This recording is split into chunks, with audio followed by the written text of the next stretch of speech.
you're still thinking about it, aren't you?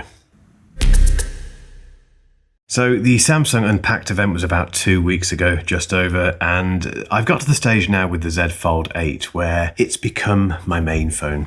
And because of that, I've discovered what I like about it and what I don't like about it. Because like any phone, you have that honeymoon period where you first get it out of the box and think, wow. And that's really the case with this, more than any phone I've had for a long, long time. So you have that immediate kind of, this is just the best thing ever. It's new, it's fresh, it's lovely. And then 2 weeks in, it's the thing that you've been using every single day. And because of that, you've been relying on it, you've been taking photos with it, you've been doing everything with it that matters to you. And that's where you really find what these phones are made of. And I think it's time in this video, like I say, to give you the things I really like about it, the things I'm not so keen on, and firstly, to answer your questions, because I've made about 3 videos about this phone already, and the same questions keep cropping up. Before we get to your questions, there are some interesting stats coming from Samsung about the launch of these 2 phones. So apparently this is the highest ever Z or Z series pre-order record in Europe. It beats the previous Samsung foldable record by over 17%. And the sales of the Fold 8, or the pre-orders of the Fold 8 and the Fold 8 Ultra combined, are up 70% year on year over the Fold 7. And the Fold 8 represents 40% of that. So the rest, the 30%, is down to this, which suggests that the Fold 8 is outselling this one, which is very interesting. And from the comments that I've seen on my videos, it does seem to be the case. A lot of people are going for this. But let's get to your questions.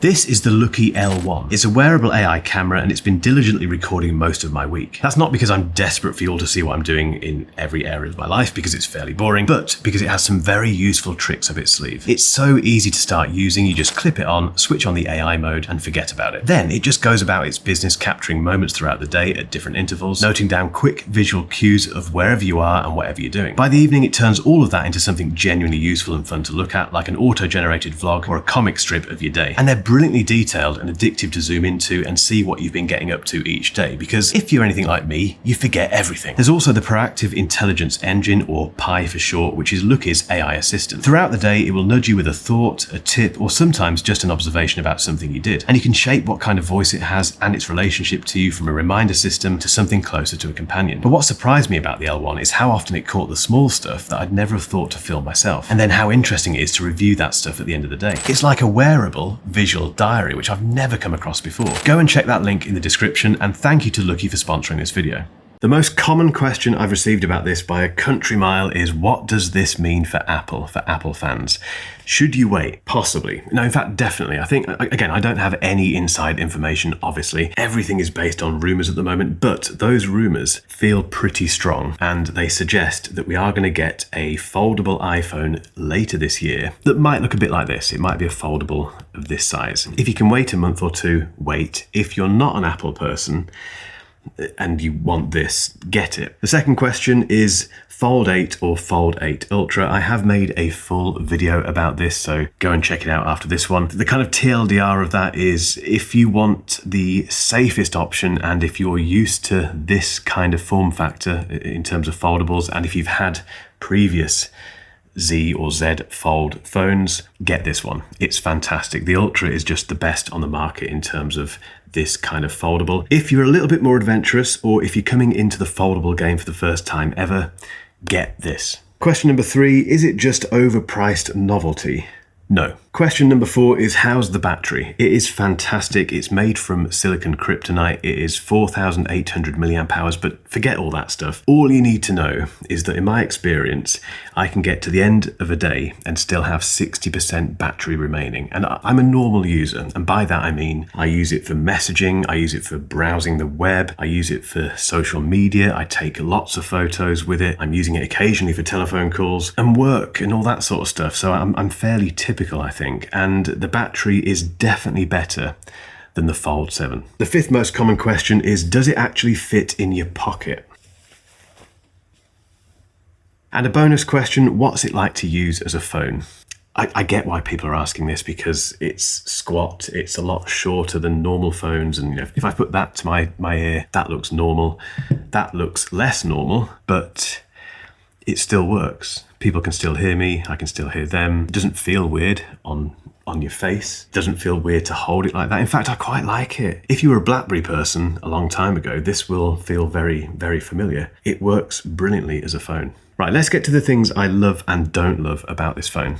The first thing I love about it is the intentionality, and what I mean by that is that I have three very distinct ways of using it. The first one is the front display, the cover display, which I use for most phone stuff like texting people and scrolling social media and quickly checking things and that sort of stuff. Then, if I open it up, the 4:3 aspect ratio, the wide one, I use that for reading things, for watching stuff, and for looking at my calendar in a bigger view. Then, if I turn it on to the 3:4 view, I use that for scrolling websites, and occasionally I use it to type stuff on if I want a bit more screen estate, and I can put two apps side by side if I want. You can go more than that, you can go 3 and floating windows and stuff, but it just gives me all these options. And as I've said before in previous foldable phone reviews, after a while I stop having a reason to do that because the novelty wears off, and there's just I don't know, I'm not a regular foldable person. So if you're not a regular foldable person either, or you're new to this, I think the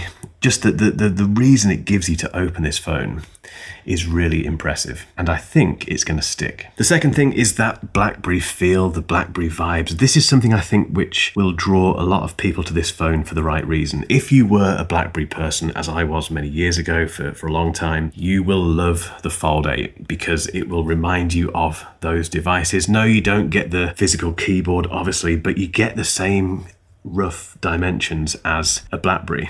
And if you miss that, it's going to take you back there. The third thing is the battery performance. It's brilliant. You can't throw this at Samsung anymore. I know in the past they've been criticized for not using the latest battery technology and not having big enough batteries compared to the competition.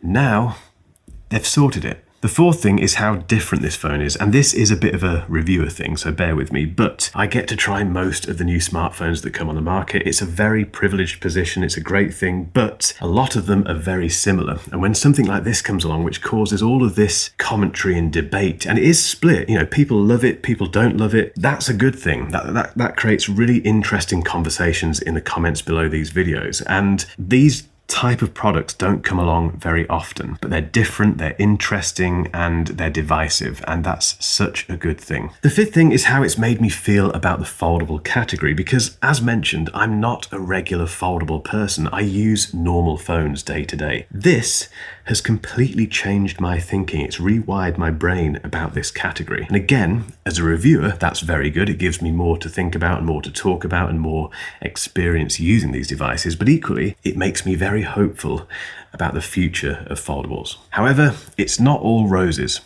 The first issue is some of the app compatibility or incompatibility with this big internal display. A very good example of this, or a bad example, is Google Drive, which I use all the time, but which looks like that. It just stretches out the interface. It doesn't give us any kind of windows columns, etc. It just doesn't make best use of this big display, and it's just one example of a few apps which do that. That isn't the fault of the Fold 8. It's present on any foldable that you use, but it does illustrate that once again foldables are a bit of a niche choice. You have to bear in mind that not every app that you rely on is going to work perfectly on that big screen. You'll look at it and just think it just looks bigger, and that's not always a good thing. The second issue is the camera system. It has two cameras, 50 megapixel each. One is ultra wide, one is just a regular 1x zoom. Everything beyond 1x up to 10 is digital. It's AI infused zoom. Up to about 4 or 5,